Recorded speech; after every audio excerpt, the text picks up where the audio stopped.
You're now listening to the Something Good Podcast Network. Please press any key to continue. A kiss, as defined by Dan Webster, is something pleasing, a caress, a gentle touch. But there's another kiss that isn't in Webster's. Hey world, we're Kiss! Some critics say they don't make music, they just make noise. Yeah, Kiss sucks! Kiss implies the extreme in the theatrics on stage, utilizing fire and smoke and bizarre costumes, and the ever-consistent, constant concealment of their true identities. Speaking of which, Kiss is going to have its own comic book soon. Take Kiss with you. It's fun. Show your friends and be the first. Now. Oh my God, no time to turn! Welcome once again to No Time to Turn, a Kiss nerd podcast. Nerd alert, nerd alert, nerd alert. As always, I'm joined by Alex and Cap from the Something Good For You podcast. Yes, sir. And we have been trudging right along with the history of Kiss, album by album, year by year. Not as experts, but as just fans to nerd out and geek out on this stuff. We're rolling into the Alive 2 album. Yep. Yes. This album always kind of held a little bit of mystification for me because Mom had Alive and she had a good bit of the studio records. Alive 2 was never one she had, so that she even had Alive 3. But Alive 2 was not in our catalog, so it was always shrouded in a bit of mystery for me. It took a while for me to hear that record. Huh, that's interesting. This was a big part of me getting into Kiss when I was a teenager. The ones that were visited the most on vinyl were Hotter Than Hell, Alive 1, Alive 2. I want to say Love Gun. I think those were the big four in my friend's collection. But Alive 2 was probably visited the most just because of the packaging and the inside. Because to me, with the visuals and the live versions of the songs on this album, this is the definitive Kiss album for me. Well, even though it's a live album, but because of the aesthetic and everything too, this is like one of my favorite things they've ever done. Yeah, this was a big record for them for sure. This was the peak. I think this really symbolized the absolute peak of Kiss. Whatever. I'd say if you have to Kiss Mania. If I have to sell anybody on Kiss, I just say find a vinyl copy of this album with all the booklets and all that stuff. Well, let's start peeling some of this back. The final date of the Love Gun tour was in Fort Worth, I think. Didn't we say? We talked about this in the last episode. It was September 5th, 1977. So they're only going to have a couple of months downtime here, but the Alive 2 shows have already been recorded at the Forum in LA in August, the 26th, 27th, and 28th. However, the first attempt was shows recorded in Japan, the BootCon, the previous spring, and April 2nd. April 2nd. And the question I have is, okay, we know they brought Eddie Kramer in to, record these shows, and that those recordings have been, I guess, bootlegged, and they're very similar to the Alive 2 final. What I want to know is how much effort and time was spent in those recordings, because obviously they do their doctoring after the fact, which is, we've talked about this already with Alive. It's commonplace to doctor these live recordings, but you don't see or hear a lot about that, No, I do remember time keeps slipping away. I'm sure it's closer to 10 years at this point, 8 or 10 years, on the Kiss FAQ message boards. It was when really high quality versions of the Lost Alive 2 from Budokan was released. And when listening to it, you could hear the beginnings of the Alive Sweetens on it. Yeah. You could hear, because there are tons of bootlegs from this show that are already out there. So we can draw comparisons. We can do A/B comparisons from old soundboard recordings versus the supposed Lost Alive 2. And crowd noise was a lot louder. Guitars were a little beefier. And I feel like what they've described later on, and it may be revisionist history, but that they were going to release this record as a Japan exclusive. Okay, yeah. And that they wanted Alive 2 to not feature any songs from the previous album. Now I was aware of that. I've heard that before, but I don't know how serious of a plan that was Me at that neither. point. But your point exactly. I mean, they did deal with Eddie Kramer with all of it, so they had to have been at least semi-serious about it. Oh, yeah, absolutely. These were deemed unusable because of what? I think that's the part we're kind of trying to figure out. I can't figure it out because they don't sound like dull live performances. No, to me. they're on fire. And two of the tracks are going to end up on Alive 2. Right. Yeah, the exact versions. So the first attempt was aborted. Now the idea at the end of this Love Gun tour is to give the band a break. Right. But they're not going to have much of a break at all. I think a break consists of 2 days off. Yeah. Well, so they've recorded these shows at the Los Angeles Forum, and some information about these shows, I think, that are interesting and possibly apocryphal. Who knows? There's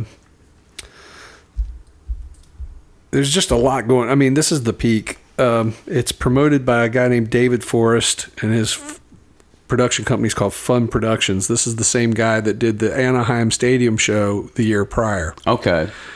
And he's trying to go big with this. And 3 nights at this point, I mean, this would be huge if they had sold out all 3 nights. They do not. This will become more of a problem straight away. Just an aside, stuff that was going on. I think it's fun to note a lot of the early LA punk rock scene are in attendance, including the Germs, the guys Darby Crash and Pat Smear, who of course is now the guitar player for Foo Fighters. Pat Smear, Belinda Carlisle of the Go-Go's, and possibly maybe 1 or 2 more of those members. Just the big scenesters that have popped up in books. And I always find it funny when you go back and kind of trace those because, the modern day cool kids. They want to crap all over Kiss, and they don't but realize they love all those people that are in that attendance. I like reading these books and hearing how. But these kids that were the early LA kids were like the post glam, glam damage kids. So you have like the scenesters like Trudy and Mary Rat and Trixie Treat, and I'm not sure if Pleasant Geeman was there or if Gerber was there, whoever these, all these people that you read about, Chucky Star, they're all intermingled, and it would make sense. But I just think it's interesting that, who these people are and what they would go on to achieve in their own ways. Yeah. And in some cases, they seem to have been afforded greater quote unquote credibility, But I was reading last night, I was trying to research some of this stuff, and the girl Trudy, that was the kind of the scene queen, was talking about her and Alice Bagg meeting at a Kiss concert, both wearing Ace Frehley makeup. That's awesome. And I'm like, that's cool stuff to me. The Runaways, of course, I'm sure were there at that time. If all is to be believed, again, this is all alleged.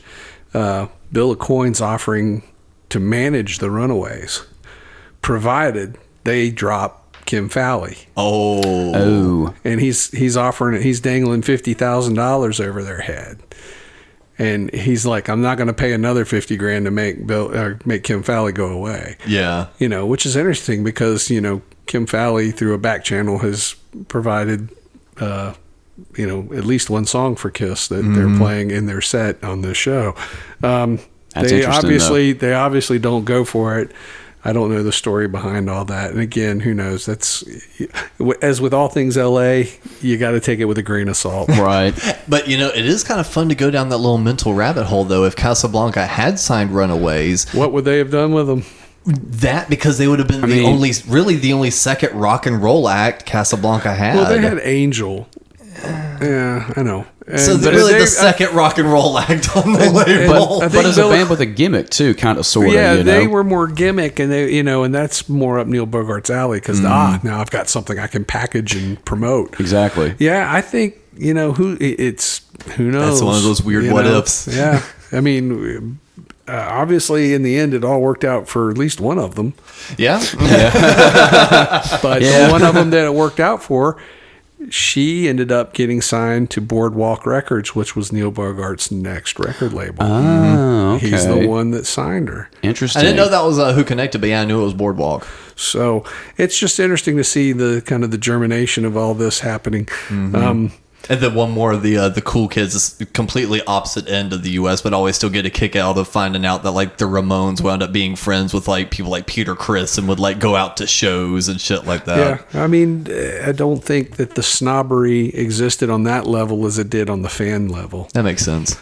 And again, I don't know that all these people that I just named were there for a fact, but it seems I've read that and seen that in other places. And it also just seems highly likely. Yeah, and but I think that this is the would have been a breaking point for that audience, for that segment of the audience, because Kiss is about to go full bore, almost quote unquote kid friendly. Yeah. Right. Yeah. But They're I still- think they're just right at the precipice of this right now. Totally. Even when like on the cover of the album, it's Gene covered in blood. There's still plenty of darkness going Well, on. yeah, but they've also released their comic book now. That's true. And But would you say the comic book was maybe geared? So let's actually think about this for a minute, because to peel back the curtain, our next few episodes are going to be very 78 centric. So we're going Right. to kind of play in this pool for a while. But I wonder if people end up conflating promoting to children and promoting to teenagers. Because it almost feels like they were really trying to get a hone in on the teenage market, Well, not necessarily the kid okay, market. yeah, but it ended up by default going that way. I mean, It did. I don't think many teenagers are going to be real interested in buying a Kiss doll. I don't know, to play with their G.I. I think Joes? now, no, I don't. I think by that era, by the time you got to be like 10 or 12, it's like, I don't play with toys. Yeah, there was I guess that kind so. of, Yeah, you're right. And there Especially wasn't that middle collector America. market didn't come back up until 80s. another 10 years. Yeah. So, I mean, I'm sure there were kids that did. Yeah, I know what you. Yeah, But you know what I mean, generally. the overarching as a whole. At one of these shows, at least, there's a story, and again, I don't know that this is a true story. I've never seen any evidence of this, but it's been brought up enough times to give it a kernel of truth, perhaps. Peter Criss is under the weather, quote unquote, I mean, to the point where he's like, I can't play. And the opening band, as we've talked about for this run, was Cheap Trick. Yep. And there was some last minute finagling, and supposedly they had recruited Bunny Carlos to sit in to play the set with them. I'd be very. If that's true, I'd To be the very point where it curious to seems hear like it. I've read somewhere that they actually had him kind of like half-ass suited up. Wow. Which makes no sense to me He was rather whatsoever. big. Well, it's not I don't even know that. what suit would have fit. That's A, that, and B, I mean, were they going to paint his face? I mean, none of that makes sense. If it even happened at all, because Yeah. it didn't happen. According to the story, Peter is found to recover quite quickly after being administered a intravenously injected boost of vitamin. Right. Now, he would talk about that in his book. I just got through reading that about this particular time. He would talk about all the shit that it took for his joints to not hurt while he was playing. That's what he would talk about. His joints would be hurting the whole time. I mean, But of course, I feel like that was more of a reunion tour issue than a Love Gun issue. well, but at this time, he no. bitches and complains a lot in his fucking Well, book. the famous story is always that, by this point he was completely wrapped in prima donna behavior, and they would have to go and kind of physically remove him from his hotel room at the point to where it was such an common occurrence to see him being wheeled out through like a lobby or an airport and wrapped in robes and James Brown shit up in and here. glasses on and towel around his head, and of course something covering his face. That the nickname the Ayatollah Chris Cola Yep. Yeah. became became the running gag with the road crew. I think I've heard that from every member that's kind of talked about that era. And from, and I mean,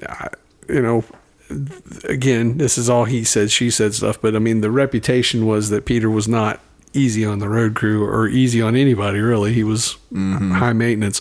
But to his admission in his book, I mean, he was coked up all the time. Yeah, and he, of course, admits all cocaine that. has that, I'm sure, effect. And I mean, I think he was probably already kind of a high-strung, emotionally driven kind of guy anyway. Yeah. And You then definitely get a vibe from that. And I say intravenous, like we say that kind of har. I don't think he was ever known to use intravenous drugs, so I don't want to infer that. I just think we are it's not kind of experts. ironic.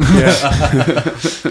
But so this show is promoted by Fun Productions. The guy's name is David Forrest. And again, he was responsible for the Anaheim, which was a titanic success for them the year prior. That show, though, it should be noted, we talked about this before in the previous episode, it was a loaded show. They had, I think, Ted Nugent and Uriah Heep and Bob Seger. Stacked. It was a stacked show. Flo and Eddie were, I don't know if they played, but they were acting as MCs. That's just Time Machine, fucking So glory. Chris Lent, the tour accountant, Yep. he's only been with them about a year now, a little over a year. He gets tipped off cryptically by Bill Aucoin before the first show that something was wrong. He didn't quite put his finger on it. He's like, double check the receipts or something like this, which was like par for the course. He's like, okay. The guarantee was $60,000 per show, which I'm sure was a pretty big sum back then. And That's a pretty big sum to me right now. Yeah. That, of course, would be a total of $180,000. It'd be, close to $200,000 for 3 nights' work. Not bad. Yeah. But for this to succeed, all 3 shows had to sell out. And, of course, they do not. Now, rather than enter into litigation and risk getting nothing at all, which I doubt they would have, they agree to settle for the proverbial undisclosed sum, probably pennies on the dollar. Door deal. This, I think, sinks Fun Productions. I'm not 100% sure on that, but I'm pretty sure this pretty much There was just caved really them in. nothing else after that. And Wow. This of course would prove the first big fissure. I think it would be the first time that the guys in KISS would be looking at Bill Aucoin sideways, even though technically it's not his fault. And this is probably why and I'm only guessing here, they don't go into litigation with this guy, David Forrest, because that would just all of a sudden run into the trades, and it's going to reflect, regardless if it's the promoter's fault for he just overreached. Yeah. But then again, Bill Aucoin agreed to it. They all thought it was, of course they'll do 3 nights. Of course. But if it goes it's going to blow back and look bad on KISS. It's going to reflect how much of a failure that was, because perception leads. Would you say that this is probably the first even semi-failure kind of connected to KISS or Aucoin since a live hit?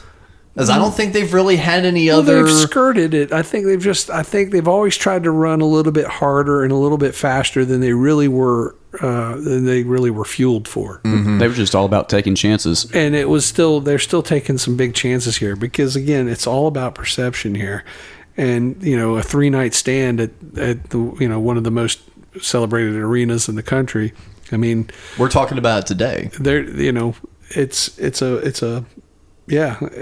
they didn't sell out. But I think people still to this day think they did, and it's still spoken of as a sellout because it's the perception. That third show struggled, and it caused a lot of fallout. Like I said, they had some legal wranglements there. I'm sure Fun looks back on, or the guys at Fun look back on this very fondly, seeing this image in record stores and stuff like that. Well, I mean, that's the big time kind of concert promoting was always sort of like the domain of kind of these, fringe characters Fly that by like night. that like to gamble. I was gonna you say know. it's just gambling. And back then, even now, it's about averages. You're betting on certain shows to do good, and that will help Lift up the lift smaller up the ones. smaller ones, and it keeps you all going. So, but I think I'm not 100% sure, but I think I pretty well did that company in. So they've recorded these shows, and it's only going to be a couple of weeks later that they're going to be. What was the word you used earlier? Sweeten them. Yeah, just put a little sweetener on top. Yeah. Well, they have to go doctorate. Now, they've decided to add a fourth side of new studio material. Now, I'd always heard the reasoning for that was because, like we mentioned earlier in the thing, talking about the Lost Alive 2, they didn't want anything from the debut Hotter Than Hell or Dressed to Kill on the record. And then when they looked back at the set, cut those songs out, they went, oh. And they didn't have enough material. Well, I mean, there was still... It wasn't enough, but they still, of course, had "Take Me" and "Do You Love Me" were in the set. Yeah. "Hooligan" was in the set. Mm-hmm. So there's 3 songs. They could have lengthened the drum solo, which they've cut short on Live 2. It's same with Ace's solo. Yeah. So I think they could have done it. But I think there was also from what I'm understanding, there was a contractually obligated for at least 25 minutes of new material to credit it as a new Kiss album. Right. And if they didn't, then Casablanca had the right to issue a greatest hits album. And they didn't want them to do that without the band's consent or control. Yeah. Because I was about to say, I was like, wait a minute, they still wound up doing that about a year later anyway. Yeah. Well, but I think they, if they had to have the minimal 25 minutes, and I assume that's probably part of the rationale and reasoning for putting new material on this album, less than not repeating songs. I think they had enough material that they could have filled out the album with. I think without repeating. I think Paul brings that up in his book. Does he? Yeah. Okay. Well, there you go. So I don't know, but let's see. Do we want to go by this track by track at all? I mean, what do we want to do here? I feel like on a live, we didn't really go track by track. We just kind of more or less talked about the album as a whole. So I guess really the only thing we could really do a track by track on is kind of discuss the new stuff. Well, we can do that too. But before we even get to the new stuff, how about the stuff that was actually never performed live?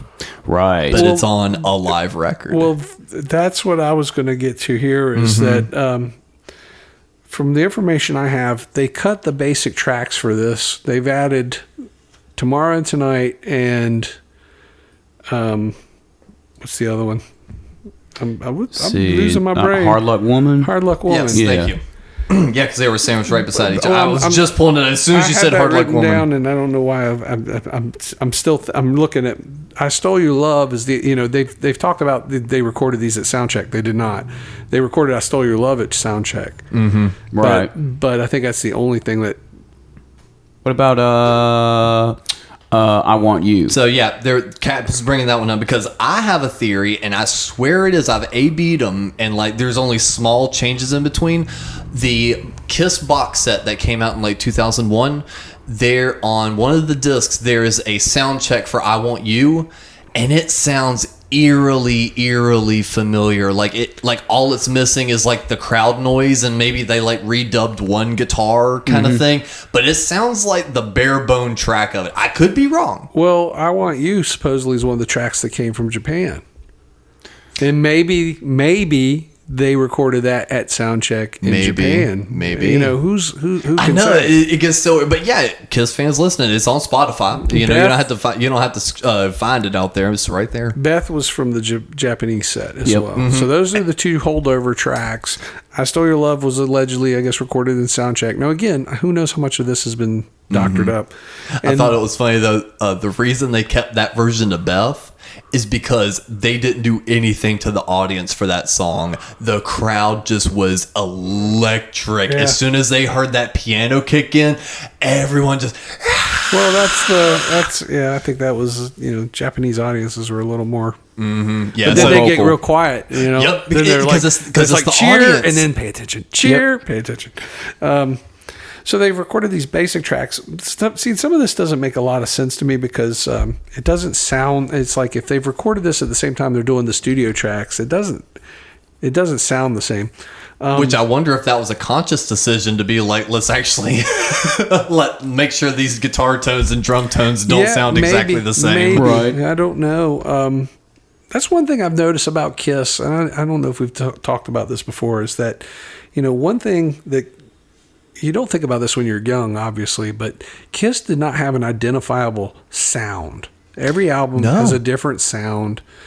There's a huge difference between the sound of this live album to the first live album. Big difference. And I would say that theory even becomes more relevant as time goes on, as we begin to talk about Dynasty, Unmasked, Elder, and then we get into 80s. So it's like every kind of few years they do kind of have a little bit of a newer sound. Yeah, they don't have a retainable, like Eddie Van Halen had his sound. Yeah. You hear like early U2, that was a real identifiable sound. I wonder, kind of thinking on it now, if the identifiable sound for Kiss was each member. Because there was always identifiable Paul songs, even though there were a broad spectrum. You could almost kind of tell if it was about to lead into a Paul song. Well, that's a writing style less than a recording style. Yeah, right, but if we're talking about like, I'm Eddie talking Van about- Halen had a style. Well, this he kind had of a stuff. sound. Yeah, he had a I'm sound saying too. a sound. Okay, I feel you. I think feel you. Ace and Paul, they all had each member of Kiss had their own style, but the sounds kept but the changing. sound was always changing. Okay, I feel where you're coming from on that. now. There's, also the there's the claim that they were inspired to do a fourth side, studio side. That was inspired by ZZ Top's Fandango, Yeah. where it's live on one side and studio on the other. As to how Which I accurate or true love. that is it's hard to say. But so they're back on the East Coast. They record in the Capitol Theater in Passaic, New Jersey, which was a popular concert venue back in the day. And then I guess the overdubs and mixing are done at Electric Lady, which of course suits Eddie and Corky. Eddie Kramer. That's his studio, and it's done very quick. I've got dates. It's just 3 days or 4 days. Again, just pumping 13th, it. 14th, 15th, and 16th Again, of just September. So this is going not to work. This is like 3 weeks after the forum shows. Let's just go down these new 4 or 5 new songs. Yep. Well, is there any honorable mentions from the classic songs that y'all like better than the originals? Well, no. Well, let's go back to that. We'll get to that when we get through it all, and then we'll look at the whole album as a whole and discuss it. Okay, cool. Let's just go through these new tracks real Got quick. All American Man, written by Stanley and Sean Delaney. Sean Delaney probably had more of a finger on this than Paul did, but then again, who's to say? Sean Delaney, I think, liked to claim more credit than he probably deserved, but then again, you never know. It really did feel like Sean really did put in a good bit of work. Well, he was more involved at this point in the writing process, wasn't he? He was brought in at one point specifically to help motivate them into writing, and he got to go to the Japan shows the previous spring for the sole purpose of sitting down with those guys and working on new stuff. Because I think he claims to have basically written the melody and the verses for the lyrics, I guess, for Rocket Ride with Ace. Yeah. But, but of course Ace had the riff. But we'll get to that. All American Man. So, I like the riff in this song. this song's a killer song. I mean, it's really good. I don't understand why this wasn't retained as a live song. There's a live video of the Kulick brothers playing this song. It's Bob Kulick, who of course played all the lead guitar parts on this side other than Rocket Ride. And then Slash's backing band played this song, and it sounds fucking awesome. It's a great song. It's and there's killer guitar work by Bob on it, and yeah. Well, of course, he wasn't going to get any credit for it. No, not until the 90s. You listen to it now, and it seems pretty obvious. So going back to a style versus sound, Ace had his style. That's not an Ace Frehley style kind of playing. No. Kulick claims that there were points where they would stop him going, Ace would never do that. Go back and do it again. And he's like, Ace wouldn't do none of this because he can't. Which I don't know that that's necessarily true. It's just Ace's style was so different. yeah. So I was going to save it till the end. We were talking about these 4 songs, but just talking about style and everything, I'll bring it up now. I'm sure it's on YouTube somewhere, but I have the actual MP3s somewhere on a hard drive in my room. But talking about the Lost Alive 2, someone included quote unquote bonus tracks on the end of the download, and they were alternate solo versions of this, where it's like Bob was doing a lot more bends and a lot more kind of weird sounding stuff. And it's Bob, again, style. It sounds like him. It doesn't sound like someone kind of like took the tracks, dequalityed them, and kind of like did new solos over them. It's weird alternate takes of the solos. It's pretty interesting. I'll tell you what else is interesting about Bob Kulick. Everything. Well, everything, but he had a wig before any of those guys did. And it was horrible. It was just as bad as any of theirs. Anyway, no, I mean, rest in peace, Bob Kulick. Indeed. Yes. We're ribbing. Rockin' in the USA. Everyone gives this song shit. It has a special place in my heart. Really? I have written down in my notes, it's DUMB, but I LUV it. Yeah. I do. I love this song. I don't know why. This is the dumbest goddamn song. It is so dumb, but it's but so it's fun. so fucking great. I think it's the guitar riff. The guitars in it just the entire time just rip. It's like a bastardized Chuck Berry kind of song. Yeah. And it's completely stupid. The lyrics look like he probably was writing them up. German life was pretty neat. He's like sitting bad on Paul I can McCartney see him back in sitting in the USSR. toilet, literally shitting these lyrics out. And Now- it's so goddamn dumb. But I love this song. I do just too. love it. I've always loved it. That's the thing about all the originals on this album. They're so silly lyric wise, but they're fun. Well, it's just the melody and the chorus and everything. It's put together really well. I mean, Back-to-back America songs too. And talking about not knowing, the full ins and outs and stuff, I want to call bullshit on this writing credit. It only credits Gene Simmons as the writer. I have a copy of The Vault, and there's a demo version of Rockin' in the USA on there. Someone help Gene. There's no way the demo for Rockin' in the USA, what I heard, turned into the song we have on Alive 2. They are just like... One sounds like the most limp something ever, and the one on Alive 2 actually I've not kicks. heard the demo, so I like- can't say. I was going to say this is kind of, to me, it sounds like it was probably inspired by, again, the Beatles back in the USSR. Yeah, I can see that. And it's just, so it's got that vibe. But I call shenanigans on that single, well, right? who knows? Who knows? You'll have to reach into your vault after this. I may have to. Continuing with hilariously stupid lyrics. Yes. Again, love. Larger than life. I mean, what is this? The Ballad of John Holmes? It's too. His love is too much to hold, guys. Because it ain't about Gene Simmons. That's some self-grandiose kind of. Yeah. Okay. Yeah. But love. you know what? I never knew. This is the kind of stuff when you're a little kid and you don't catch the double entendre. You're not picking up on this at all. Yeah. And then there's a point, and I can remember where I was and what I was doing when that point hit, where I was like singing along, going, yeah, you can't believe your eyes, what you heard. Oh my God. He's talking about his dick. And then you think about how he uses love, and think about Plaster Caster. And then it all opened up, and I was just like, son of a bitch, I was way too old to have discovered this. I should have figured this out far earlier than I did, because I think I was about 14. Yeah. And it just never occurred to me, because I just never thought about it, Even with Raging Hormones, I've just never made and just never made the connection. And then it was just like, No, he's talking about his, his spirits. Motherfucker! Didn't you also have one of those with ladies' room? Ladies' room. What as far as what meet you? Like having one of those dawning on you, like, oh, that's why they want to go to the ladies' room or something like that. There was some song on Rock and Roll Over. I thought you also had that epiphany. Oh, I can't remember now off the top of my head. Because mine was Nothing to Lose. Yeah, it took me a minute to fully grasp that. I think it was actually, since we're talking about Alive, I think it was that classic albums Alive where they're kind of do like a quick backstory of the band, and I think at that moment that's when Gene goes, and it's about anal sex, anal love, and I was like, nothing to lose, and then he spells it all out, and I'm like, oh. I've been singing this in front of my mom. Yeah. As if your mom didn't already know. Yeah, I know. She's like, keep singing it. Yeah.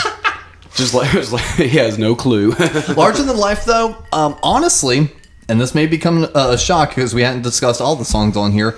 My least favorite of the studio tracks on this side. It's my second least favorite. Interesting. I like it. It's it's kind of it's a little bit different than your standard Kiss thing because it has that kind of plodding, A lot of people seem to think that Peter Criss is not playing drums on this. Oh, he so is. Do you think so? I think so. Do you think so? It's super tight. I mean, I think it is because look at his stuff on Love Gun. Well, that's where I agree.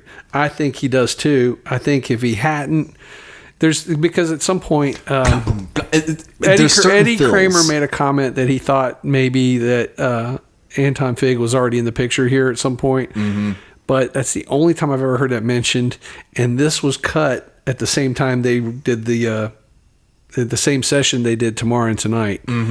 And I also think if you listen very closely, the beat is not consistent, which is kind of a trademark of Peter Criss. He doesn't play a steady beat all the way through. He's playing a little something different. He doesn't just go boom bop boom bop boom. He'll go boom bop boom boom bop boom bop boom boom bop boom boom or something.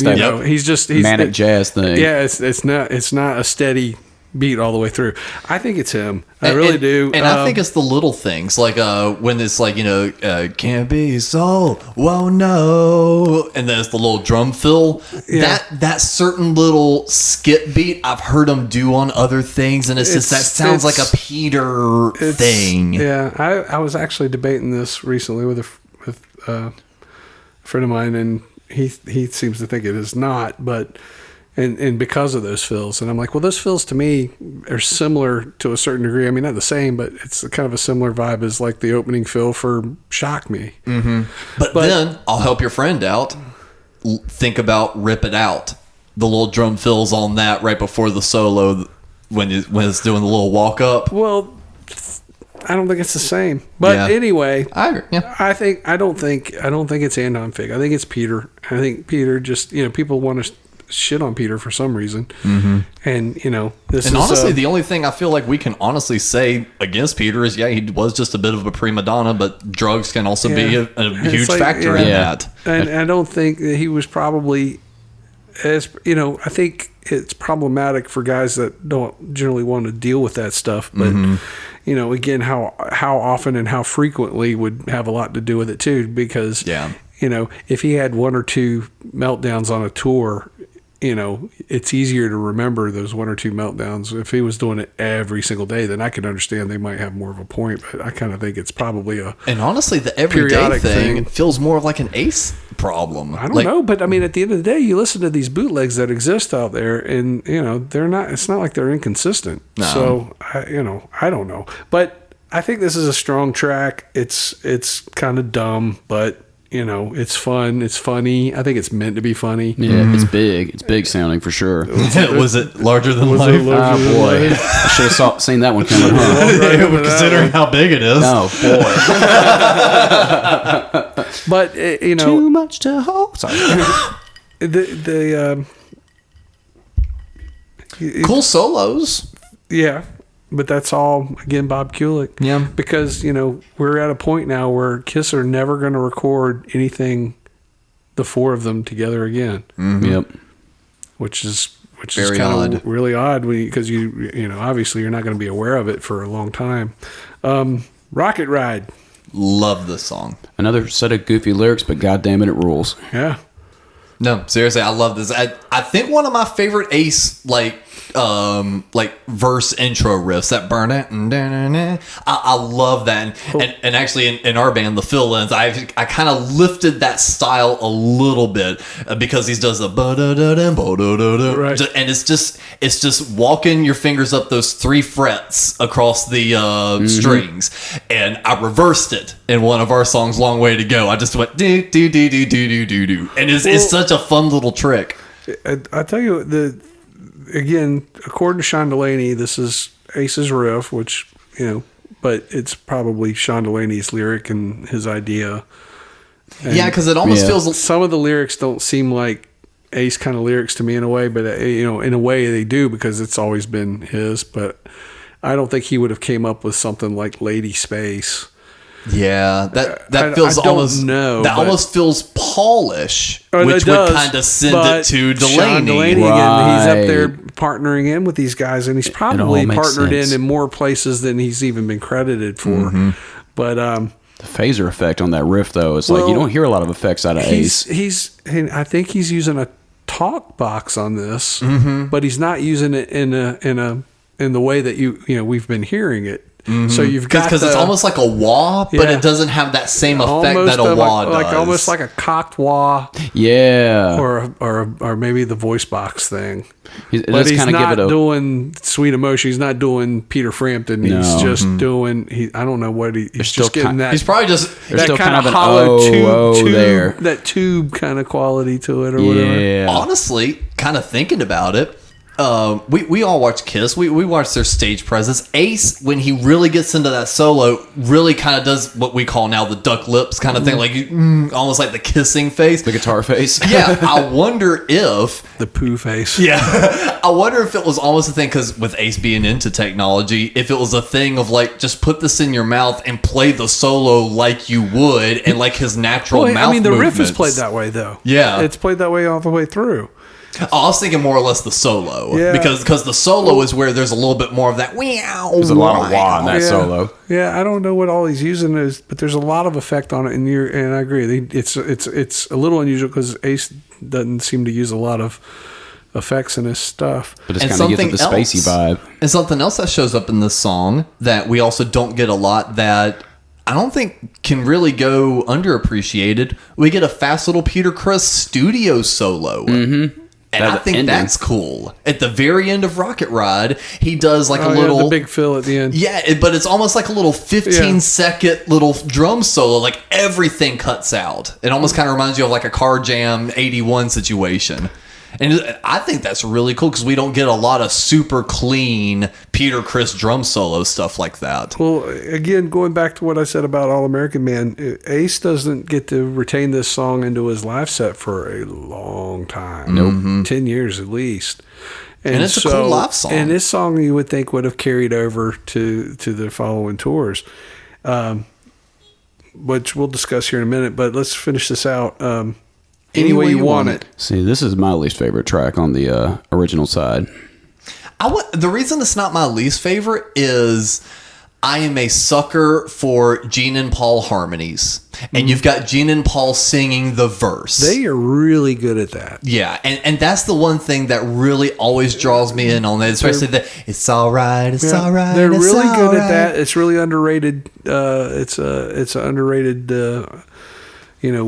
weapon in their arsenal. Now, does this song stick out like a sore thumb? Yes. Well, but there's so many little things I can enjoy about it's it. basic to the point of being almost redundant. Yeah. And so it's almost like it's like, is this really great or is it just really boring? It's just kind of And there. it's just I can skirting understand that that. line because it's done so well, and it's got such, it's got the slapback echo, which kind of harkens, almost gives it a more of a rockabilly feel than it does the British Invasion feel, Yeah. which of course is Also, a this gives it cover a of solid gold vibe to me. I should mention this is a cover of a Dave Clark 5 song. Yes. Yeah.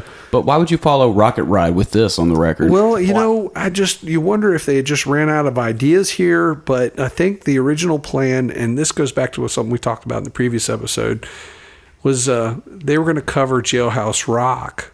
Right. And when Elvis died, this is, again, I don't know if this is a true story, but the way I've understood is that when they were planning to do Jailhouse Rock, and then when Elvis died, they felt that was a little too crass even for them, that it would seem like they were just like, kind of morbidly cashing in on the Elvis nostalgia, and they didn't want to appear to do that. So Yet. yeah. Well, I mean, Cash in on nostalgia. I mean, it would be, which is kind of odd that Kiss didn't want to do anything that was going to be, exploitative in any way. Right. But, and I also wonder how much of an influence the burgeoning kind of punk thing was having in their, I mean, their orbits. It's not. I don't think it's too far of a coincidence. I mean, it's a coincidence, but I don't think it's too far of a stretch for it to be a coincidence that the Ramones would cover this themselves much later on. It's a shared influence, and it goes back to the basic, the idea of a basic primal rock and roll song, and void of solos or whatever else. And I have no basis of this, but my head theory was always it was a tribute to Dick Clark because he was the one that put him on big TV. Well, it's funny, when we were little kids and we would see the songwriting credit, we saw D. Clark, and we didn't know who the Dave Clark Five was, so we just assumed it was Dick Clark. We knew who Dick Clark was because of American Bandstand. Yeah, we're like, look, Dick Clark wrote Kiss a song. And that's why I'm like sitting here looking at him, I'm like, it's the same guy, and I was like, oh, Dave, Dick, no. I don't think this is a bad track. I just think it just falls over a little bit sideways, only because it's not as strong as the other ones. Yeah. Is this better than Rockin' in the USA? Some people, it's. I say no because I just love Rockin' in the USA. But I it's certainly it has its spot. But I just, now they've done the cover of Then She Kissed Me, and now they've done this cover. And these are obvious covers, not the covers where they've kind of slid them under the radar like King of the Nighttime World wasn't theirs. Yeah.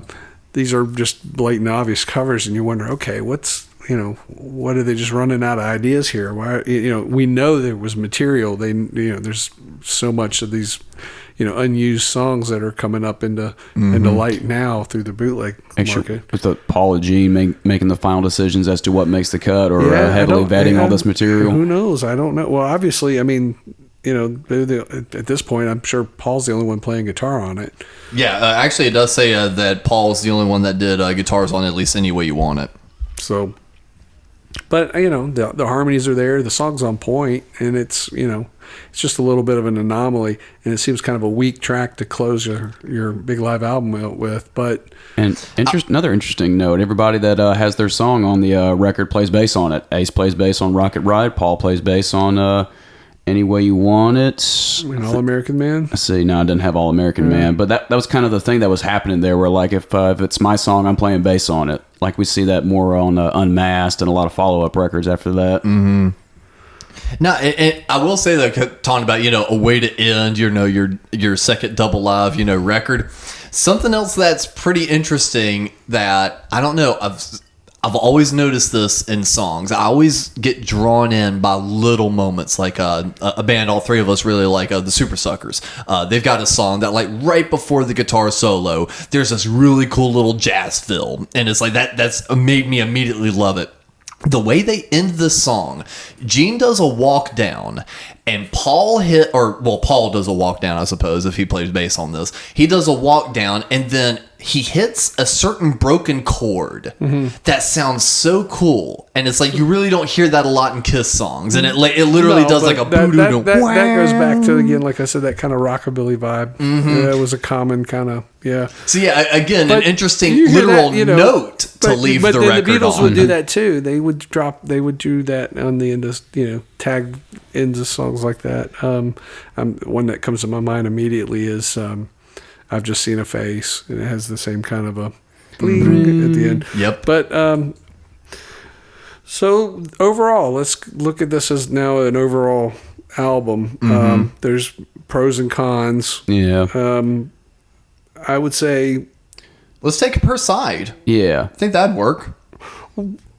Well, I mean, go ahead. What do you think? Well, first side we've got Detroit Rock City, King of the Nighttime World, rolling into Ladies Room, Making Love, and Love Gun. to a whole bunch of love right there at the end with Ladies Room making love and Love Gun. One of the things that I actually have heard said Love is that the tracks almost sound sped up. It's because Peter was doing so much cocaine back Yeah, then. I think they were charging. This was they started playing a lot faster, but I don't. But they're talking about like the mastering, like the tape is actually sped up. I don't think that's necessarily true. Because people were just trying to say stuff like when you listen to Detroit Rock City, Paul's vocal cadence on certain things like almost gets chipmunky instead of like his actual vocal range.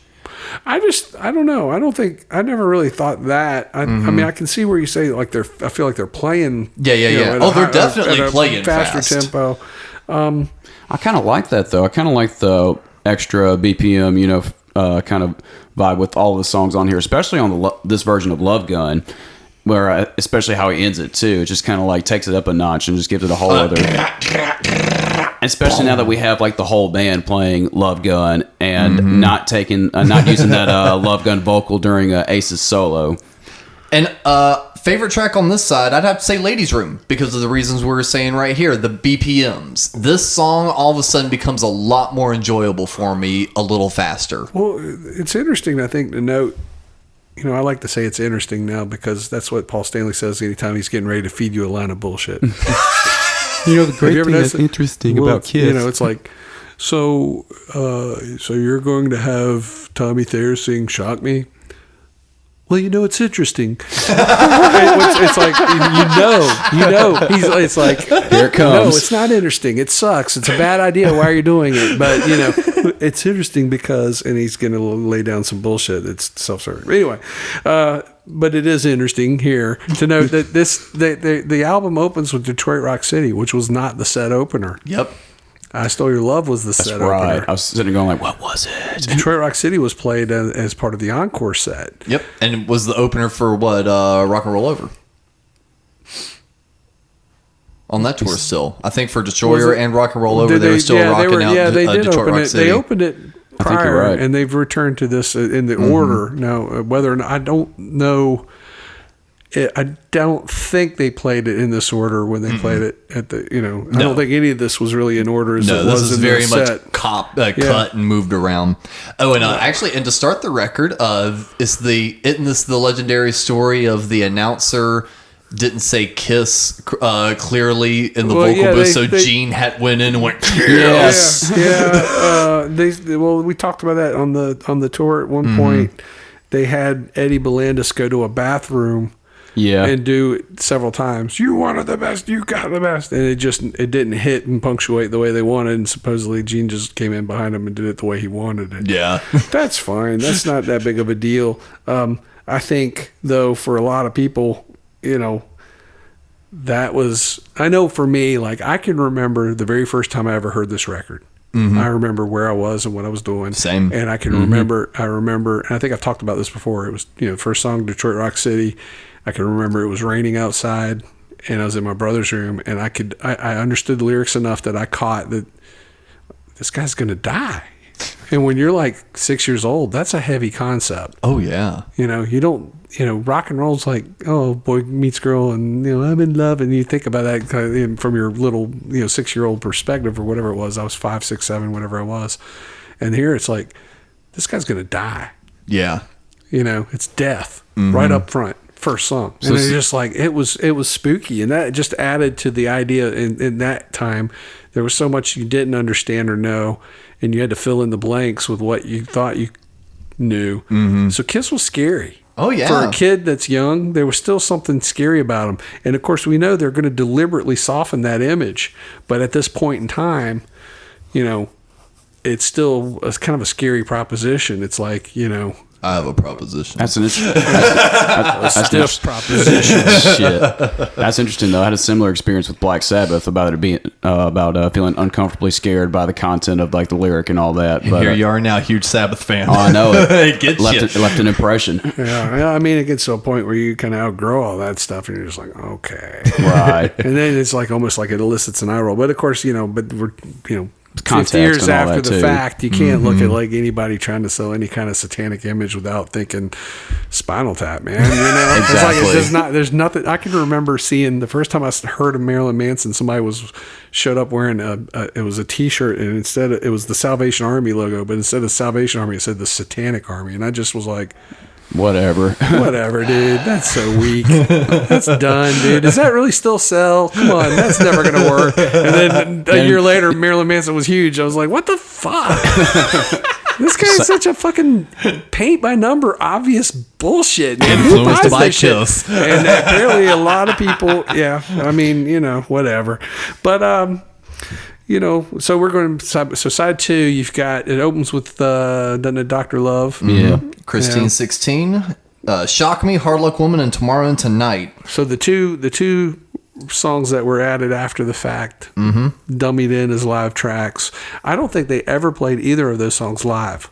Although I've read somewhere that they did try playing Hard Luck Woman live once or twice, I think, on the Sound Rock and Roll Check, Over basically, tour. yeah. I don't know. I think they played. I can't remember though. But the version of Hard Luck Woman on this album is pretty good, though. I don't understand why they never like revisited it. well, you know, I think it's included because it was a hit too, and I think people forget that, you know, it's one of the 3 hit songs that they've had. And when I say hit, I think top 20. I'm not sure what the Peter can't you'd have to look more that than up. one hit on stage. Well, I think it was also there to substitute the drop, you know, from Hooligan. Which that's odd that they didn't put that on the record because we've got the Kissology videos. Well, and those sound great. They're gonna.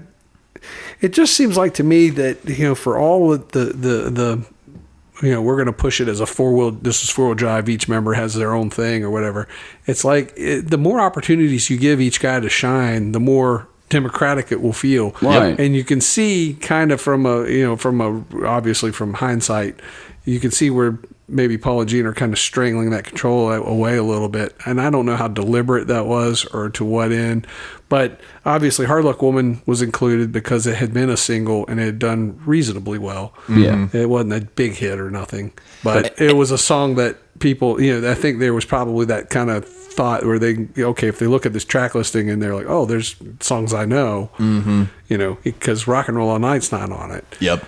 So they're going to need something that, you know, that kind of helps sales. And the only other 2 hit songs they've had was Rock and Roll All Night and Beth. So Beth and Hard Luck, 2 of the 3 are Peter Criss songs. Yeah, you would think, right. You know, so it makes sense. It does give him 2 moments to shine on this record. It does.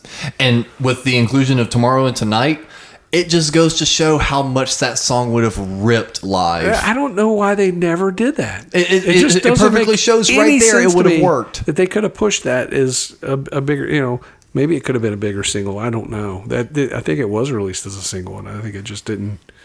It's just so good though. It's See, a great song. that's my favorite on that side because again, it just proves that it just would have been a killer song. They've only played it live, I think, once now. They did it on one of the Kiss cruises, and that was it. Does that even count?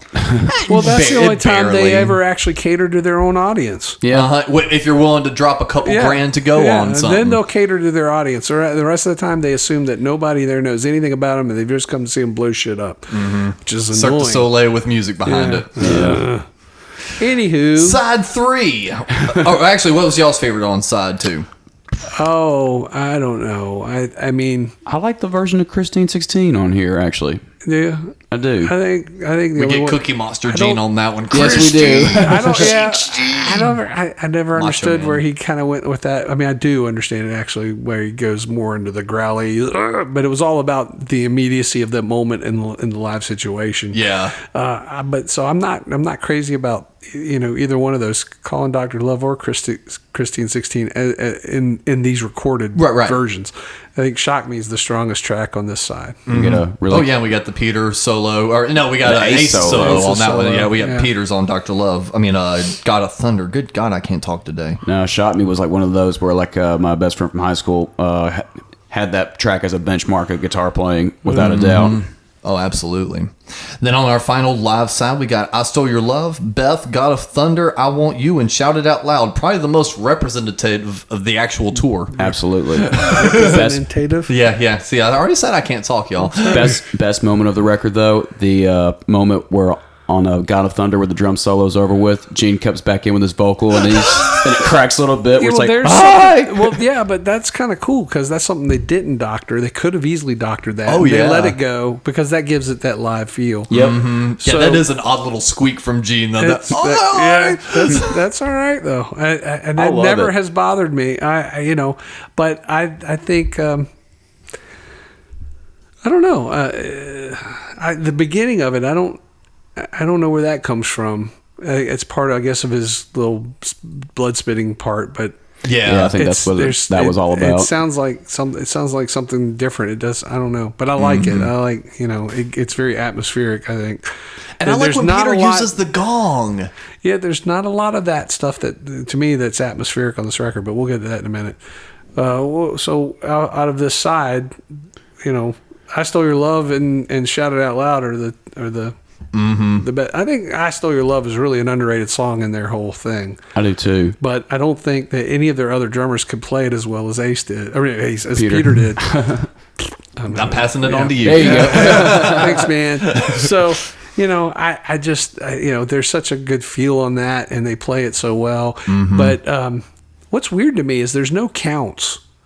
Yeah. Right? Like when they do it live, like when they open the shows with it, it's always a sloppy front. Oh, because yeah. it's like they all come in kind of off because how do nobody they know counting where they them go? in. They're just kind of like, I don't know if they're mentally counting. Okay, everyone, just count one. As soon as he says kiss, 1, 2, 3, 4. and somebody comes in at 3 and somebody comes in at 5. Yeah. And it's just like, well, we'll just catch up. And then they get it. I'm like, why would they not count? And they do this on a lot of songs. If you watch, they do. But that's all cleaned up on the live album, of course. So. Honestly, I feel like I Stole Your Love loses a little something with the faster tempo. I think Shout It Out Loud shines. I think that one's great too. I think I Stole Your Love almost benefits from a faster tempo. Yeah? Yeah. I feel like we lose a little bit of that, lack of a better term, vibe of the bam. Yeah, it's got less of a strut though, and now it's got more of a more of a charge. And almost maybe like the strut of that song than the attack. Yeah, I can see that. Absolutely. But Shout It Out Loud, the reason I like this one, they're actually shouting in the chorus. They're going, shout it, shout it, shout it out loud. In the studio, we're getting, shout it. Yeah, they're singing it. They're singing it, which is great. It's still a great studio song, but in a live atmosphere with the big bombastic drums like that, and they're yelling, shout it out loud. Oh my God, yes. Yeah, I wonder though. I mean, I don't know. Can you look and see what if anything was a single off of this album? Because it seems to me that the idea is this is to supplant Rock and Roll Rock and Roll All Night. The next big anthem for him. So we did get a couple singles from Alive 2. We had Shout It Out Loud, released November 29th, 77, and then Rocket Ride, released in February 78. Okay. Interesting. Right? That's funny that they've released an Ace song as a single prior to Ace's success with this solo album. And now I will also say, kind of jumping ahead just a little bit, I've got a 7-inch in my collection of Strutter 78. And on the flip side, I got a 7-inch too. Hey! And on the flip side is Shock Me from Alive 2. Yeah, I think that's a later thing. Yeah. So I just thought that was interesting that they pulled another Alive 2 song to put on the back end of a single for double platinum. Somebody somewhere has, I think, like archived like all the variances and stuff. I'm not as nerdy as I am. That's one area that I just never cared to get into. 7-inch. It's not that big of a deal to me. Yeah. What about Paul's vocal solo on "I Want You" at the very end? Well, that's comes from Japan. Yeah. And I never cared for that. I just never cared for this version of this song. It was just fun for me and my friends to just make fun of Paul whenever this song would come on. My favorite. My favorite is the end. He does the baby, baby. That's fine. That's fine. That doesn't bother me. I think that's cool. Oh yeah, I'm just saying. I just a sing along thing. It just seems to me I'd rather have. I mean, and I really don't want it, but I would rather have more drum solo than this sing along thing in the middle of it. It just seems like a waste of tape to me. But that's just me personally. I mean, there's probably people that adds to that atmosphere, that live thing. But overall, this whole album to me is a giant step down from the sound of Alive. Really? I think the effort here was to make it sound a lot larger. It's more airy. It sounds almost like it was recorded from the bathroom or something. I can see the back of the hall, maybe. But it doesn't have that upfront immediacy that Kiss Alive has. I can see what you're getting at. Kiss Alive sounds like it was recorded from like about the third row in the center. I mean, obviously it wasn't, but that vibe, you feel like you're right there in this middle of it. Whereas Kiss Alive 2 sounds like you're standing way at the back watching the whole thing. That's weird though, but they were at that point where they were playing places like that. Well, they were playing places like that at Alive too, but it just, probably, I don't know. I guess it felt kind of bigger, even though the sound was, the whole idea not was quite so much. It sounds very airy to me. I also don't like the guitars. I think I will agree. The guitars are a little bit more thin. Yeah. It's a lot thinner, and I think there's an energy to this record overall, though, that I love probably more than the sound of the record itself. I was going to say it retains a very, it has that energy and excitement. I think if it had been mixed differently, perhaps, I don't know what they could have done. I think the guitars, they don't sound like they're being, like, at this point, they sound like they're, and I don't know if this would be accurate, but to me, it sounds like a difference between they're playing through the old tube amps and now it sounds like they're playing through solid state stuff. Right. And I think it's because we talk about they're not running a lot of effects, but really I think they're probably running, I'm sure like your simple distortion boxes are new because with Kiss Alive there's no distortion, there's no fuzz box, there's no they're just running straight Marshalls. They're preamping one amp into the other, and that's how they're getting their crunch. Whereas now they're getting it through a gadget, and there is a difference. And I've heard this story going way back, and then I've read it, and I was surprised to see it confirmed that Ace wasn't playing a Marshall, and there's Marshalls on stage, but he's actually playing a Fender Super Twin, and that's all that's mic'd.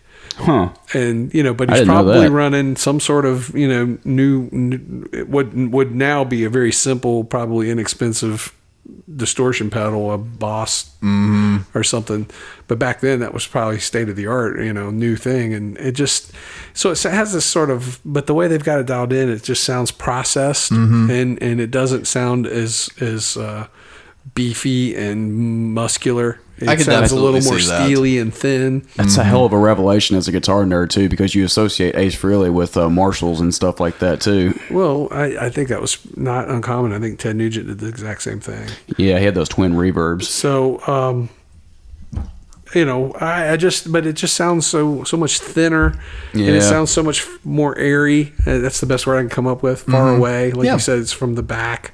I can absolutely see above, that. high above, or something, because the balcony. you try to. It's like I think they're trying to create this sense of scope that Kiss Alive didn't have. Like Kiss Alive felt like it might have been in a small hall. So you're right to that end. Whereas this is supposed to sound like this is huge. They're playing the big arenas, right? Speaking of which, though, the packaging of like how they projected, how big and bad they were was part of the experience with me for this record as well. Oh yeah, and as I kind of alluded to at the start of this, I was kind of waiting until we discussed the packaging. This record was always shrouded in mystery because when Mom was collecting CDs, it was right as they were doing the '97 remasters with like all the new booklets and his really nice fancy CDs. So she was kind of rebuying her collection from that, but she still had some of the Kiss nerds would know what I'm talking about, the silver CDs. Right. And she still had the silver CDs of Alive and only a couple of the remasters. We couldn't find Alive 2 anywhere. We went to little independent record shops, Best Buy, no one had Alive 2. Well, I had a friend in school, and I don't know what the relation was with their dad, but their dad just had music. I don't know if he ran a record shop or something. I remember talking to that kid and just being like, I want to hear Alive too, yada, yada, yada. It was like the dawn of the internet, so I was listening to the 30-second clips on Rhapsody and Spotify all the time, and I was like, I got to hear the whole record. I want to hear the whole record.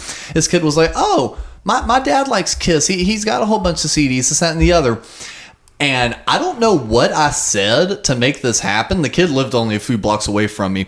But one Saturday morning, get a knock at the door, and it's the kid's dad with like a sealed copy of Alive 2, like trying to give it to mom, being like, oh yeah, I heard y'all were like trying to get the CD, this, that, and the other. And I think like we still had to pay for it. That was the thing too. Like I got in a little bit of trouble for it. Like I shouldn't have done that weird. kind of thing. But then, who would do that? What kind of guy? It's like, here, I'm going to sell you my CD. I won't come over to your house and sell it to you. Right. Yeah, but the reason I know for a fact that happened because mom was annoyed that I did it, even though I don't remember how I even got to that point of doing it. But part of the punishment was I was not allowed to have it for a month. But it had to sit at the bottom of the CD shelf, right there, just tempting you, staring at me. She put it fucking album artwork out, everything just sitting there, and I couldn't touch it for a month. So, oh my God, the feeling of being able to finally open up that thing. And it was cool. They actually did the reproduction of the tattoos and everything. So it's like I cracked that thing open and I was like, oh my God. We didn't even discuss that, the packaging on this. Yeah, well, that's why I was getting to kind of leading you to that. Well, you know, this album, you know, we didn't. I don't think we talked about the packaging of Love Gun, did we? No, a little bit. We discussed the popper gun and the merchandise sheet. They're starting to stuff these records with cool stuff, you know, and that's again kind of kid centric. But I think, you know, at that age, it obviously made things more fun. It was like, you know, a rock and roll version of a Cracker Jack box. And if they're already doing Alive 2, well, Alive 1 had a booklet. Yeah, they had, which was supposed to be kind of a imitation tour booklet, and that's what you get in this. But you know, here it's the evolution of Kiss. I can remember this still being a relatively new album and looking at those pictures and thinking, God, look at that. That was a long time ago, you know. When again, as we've been trekking through this and really looking at the timelines, it wasn't that long. No, we were talking 3 years. Yeah. 3 years. Also on the cover of the Evolution of Kiss booklet, you see Gene doing the devil horns with the thumb out, though. And he always claims that the rock and roll devil horns that you see people do at concerts was his idea, the whole thing of him doing that. That doesn't mean nothing to me because, I mean... It's just fun to just kind of tease Gene about that kind of shit, though. I mean, he probably does feel like... I mean, he probably... You know, he got it from Doctor Strange. And so, big deal, so what? You know, to me, none of that is important at all on any level, why anyone gets caught up in that, because I'm sure that Dio doing it was completely unconscious and unaware of Gene Simmons, as Gene Simmons was completely... Of course. And they were both doing it simultaneously. It's like going back to the punk rock thing. It's like, did it start in England? Did it start in America? It doesn't matter. It started. The fact that it happened at all is what matters. That's I still think that's a cool ass photo though of the four of them on the cover like that. Oh yeah. Well, but the album cover itself is it. You know, I think Dennis Wallach has kind of alluded to the fact that it was almost like an afterthought, that they didn't have any good pictures, so he cropped the little pictures.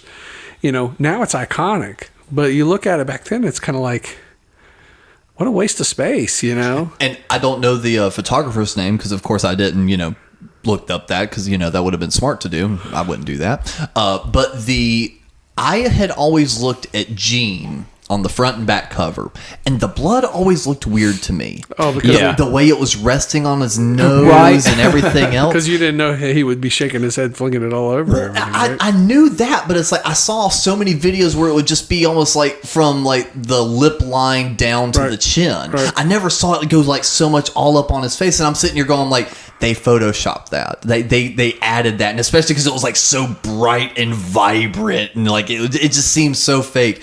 But I think one of the main Kiss podcasts, the 50 of them that are out there, did an interview with the guy, and he explained, he's like, oh yeah, I mean, I brightened up the saturation, you know, so it would really pop. He's like, but no, I mean, we didn't draw anything on. Well, Gene's hair is also completely soaked. In that same interview, they explained that it was an extremely hot show. Something happened, and he got like a bottle of water and doused it on himself. See, I didn't know. You know, I think it had been speculated at one point that maybe it was a night where his hair had caught on fire or something. That could be it too. I don't know, but yeah, he just he looks like a wet cat. Yeah, but it's so menacing. But it's so menacing looking, you know, and it's like... That's like the most evil photo of Gene Simmons. And back then, you didn't know anything about Gene Simmons. You know, not knowing about this band was very important. Now we know too much. And it's like, Right. you can't associate that guy in that picture with the guy that we know as Gene Simmons, that arrogant, you know, powerful and attractive young Or man. even make it I worse, just the can't- family jewels Gene Simmons. Well, yeah, we'll that's- eventually get to that Yeah, in yeah, a later yeah. episode. That's an important distinction too. But we'll get to that another time. I will say though, all 4 of those little cropped individual photos, I love all 4 of them. They're great of Well, that's what each I'm saying. member. Looking at it now, I can't imagine that album cover being anything other than that. It's No. perfect. And of course, that gatefold. I mean, Yeah. that was mind blowing. I've got that poster in my room. I love it. And the thing is we know, of course, that occurrence never happened in any Kiss show ever. Yep. But it's the greatest idea ever. But Just get the all your idea aspects of at it, it once. gives you the idea. You think that when you bought a ticket, you were going to go see that, and that's all it was going to be for an hour and a half or 2 hours. And of course, you know, it Instead, we isn't. just set off But- everything at one time and take a few photos. But and it's probably been, you know, doctored on top of that. Mm-hmm. But it's so great. Now those pictures were taken in San Diego during their tour rehearsals, but it's still and my favorite that's such stage. an iconic picture. That opening, that gatefold picture is so. I mean, you know, It's cool. that was just like that sealed the deal right there, man. You're just like, this is the coolest thing I've ever seen. That's why I include this this whole album, the package and everything is like the ultimate Kiss experience. And the other cool thing too is like, okay, so yeah, we get the awesome gatefold, we get all these cool songs, we get new studio songs, we get the book. We also get tattoos. The wet and stick tattoos. What a clever idea. I love that, especially because they were mimicking some of the tattoos that they the actually members had, like Yeah. the Ace block letters Yeah, and Ace's and and Paul's Paul's rose. rose, yeah. It's like that was so cool. And then you had the Love Gun heads as options, and Yeah. like a Saturn looking planet for like Ace, and like a demon head for Gene and shit like that. There was just so many cool things with that. That was a genius idea, and I mean, for whatever crass commercialism people wanted to dump on them, I mean, at least they're giving you value. Yeah, I mean, there's a lot of value in that that record's the package. same price as everything else on the shelf. You know, well, I think a double. it was A album. double I think record, back it was- then, if an album cost $8.99, a double was like $10.99. Yeah, but that double record was $10.99 was a lot of money back then, man. yeah. So at least it was, when I was a little kid. But so, what was more impactful, Alive or Alive 2? Well, probably Alive 1 because that was the benchmark, or that was the one that got them over. That was Got the them over. release that put them in the mainstream. Alive 2 was but Alive 2 Alive was 2 sealed the deal. It's like it bookends this era that establishes them. What were the sales? I don't know. Cap, can you pull that up? I mean, I'm I'm not interested in sales. I'm interested in the impact. Well, I feel Because- like sales also relate to impact because don't- Alive had such an impact because it sold so well. I don't think so. I think it has more of an impact because for every person that bought it, there was 3 more that got it or heard it through their friends, saw it, knew it. It made an impact. I mean, I think for Kiss, that's very true because I think that's the miscalculation that Casablanca made and the band's management to steer them towards more of a adolescent market that might not have had the disposable income that maybe a older high school kid that had a part-time job might have had. So a lot of these kids are picking it up secondhand. So Kiss's record sales never really reflected, in my opinion, Impact, yeah. just how big they really and truly were. Does that make sense? No, it makes absolute So sense. for every record sold, there had to have been 3 or 4 more kids yeah, that were people picking it making up tape on the copies. side. Little brothers like me, kids that maybe picked it up through their babysitters, that kind of stuff. Kids that somehow your talk best friend's their- older brother, you went and snuck into his room and listened to it, and so the impact on that was huge. And I think probably to a degree, as important as Kiss Alive was, and to me it's the superior live album, I think Alive 2 had a much greater impact. It hit at a moment where they really patched into, again, this is their peak. I mean, it just, for whatever, it connected in a way that, and you're going to see, this spill over and I hate to say it, we're going to realize it's ultimately, it's more of a fad. Yeah. But Yeah. it's important, and it happened, and it's going to continue for at least the next 18 months. I don't know. Kind of thinking on that trail you set, That is a really difficult question to answer because if we want to look at impact, I mean, Alive really shot them into stardom. So that definitely had an impact. That really latched onto the psyche of their fan base and really got them hooked. Alive 2, I think the only reason I want to kick back on it being more impactful is I don't think the record alone was the impact. Whereas Alive, the record alone with the tour, yada, yada, yada, was the impact. Alive 2, that impacted because of Destroyer and then Rock and Roll Over and then Love Gun constantly lifting it up a little bit more to that point. And then as our future episodes go on with our merchandising and going on TV, I feel like everything kind of caused it to be more impactful. All coalesced at one moment. I think if we took Alive 2 out of the picture, they would have had only a little bit less success than what they had had. I don't think Alive 2 caused the amount of impact success I don't think was it on caused that. it, but I think it hit at that moment when... Well, that's why I think Alive did it, because the fan base they had caused expanded from a high school kind of thing to like a more adolescent thing. Yeah. And that was very important. But I agree with you. I understand what you're saying. It was the results of all the growth. Yeah. Yeah, it's a very interesting one. I like that question. That's good. 2 million units sold in U.S., 100,000 in Canada. Let's see, its Billboard spot was number 7. Yeah, that's manipulated. We know that now. Yeah. That's I don't know, but yeah, I mean, and we don't know that those sales are accurate either because they. It's still good to know that 2 mil. So that's not bad. But again, that's probably just part of the overall buildup that Alive 1 gave. Well, that leads to what I've already answered this myself. What do y'all feel was the better album between Alive and Alive 2? Honestly, Impact and Better is a little bit different for me. I think Better is Alive 2. I think it gave a more fun experience for me. Like even though Alive puts you right in the middle of it, it felt like Alive 2 was more of a party. Yeah, that's kind of how I feel too. Even though I will agree with Russ that Alive 1 sounds better, Alive 2 is an experience.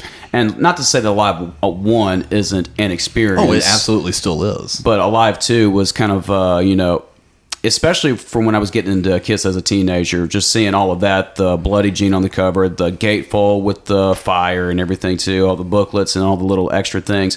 And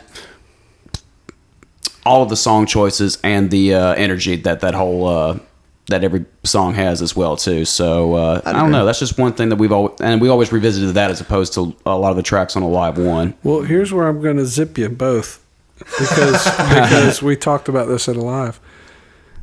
Alive's an iconic live album. Mm-hmm. It's maybe top 2, 3 of all time. Mm-hmm. But you're both telling me you think Alive 2's better. A little bit, yeah. Just for like just experience wise, a little bit. Just a little bit. And the only reason being also because we want to talk about revisionist history.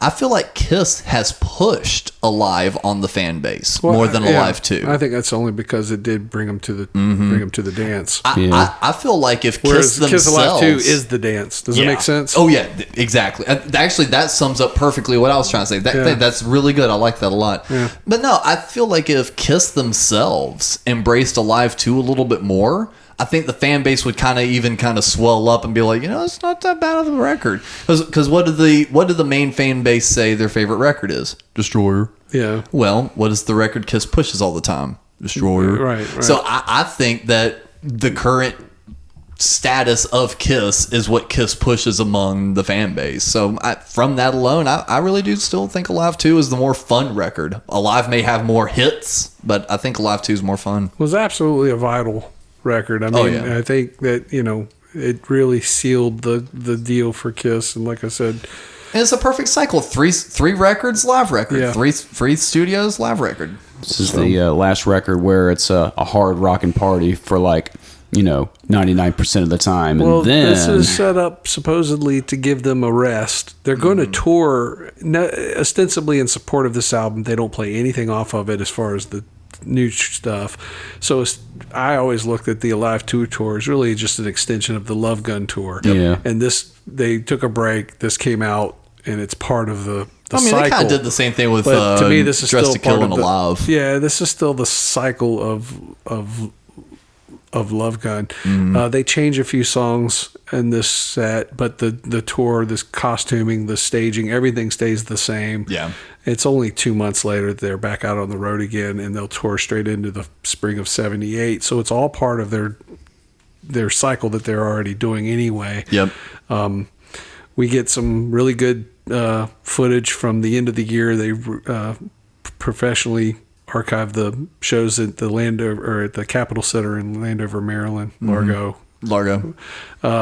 which we knew they had the in-house system, but I think that was augmented. I think they might have hired someone else to do stuff, because they do more wide shots and stuff. It was it seemed like I read somewhere that the company that did the staging, this I think it was McManus is what it was called, McManus, I forget. They wanted to document the stage for their, as a means of representation for other acts and stuff. This is what we can do. And so that's why that show, it seemed like that wasn't as widely bootlegged as the Houston shows were, but it was better. I think it was better recorded. Some of it was used on the American Music Awards show at the beginning of '78, but all this is it's all part of the Alive 2 cycle. 78, we're going to get ready to really get busy. I think the next several episodes are going to just cover that one single year. It's such an important year. It's huge. There's so much going on, and we're reaching Kiss Mania at its peak. I mean, I think '78 was probably the absolute pinnacle of their career. Everything that they're doing, even to this day, is built off that 1 year. Yep. And that's when the floodgates just broke wide open, and Kiss became all things to everyone. For better or worse. Better or for worse. And the episodes, I feel like, are also going to get a little bit more interesting, because up to this point, there hasn't been any sort of major issues, if that makes any sense. This is the time when we start seeing the divisiveness. Not even just within band members, but just the people around they're them. Gonna do something. They're going to do something that on this, on paper looks like a really cool idea, but in practice turns out to be a really bad idea, to really pit each other against one another in a competitive way. But we'll get to all that as we go trudging into '78 on the next episode of No Time to Turn, and hopefully you will join us for that. Thanks for joining us for this one. For Cap and for Alex, I'm Russ. This is No Time to Turn, and we'll see you next time. Thank you for listening. Please insert another coin by supporting the show for as little as $1 a month at patreon.com/somethinggoodnetwork.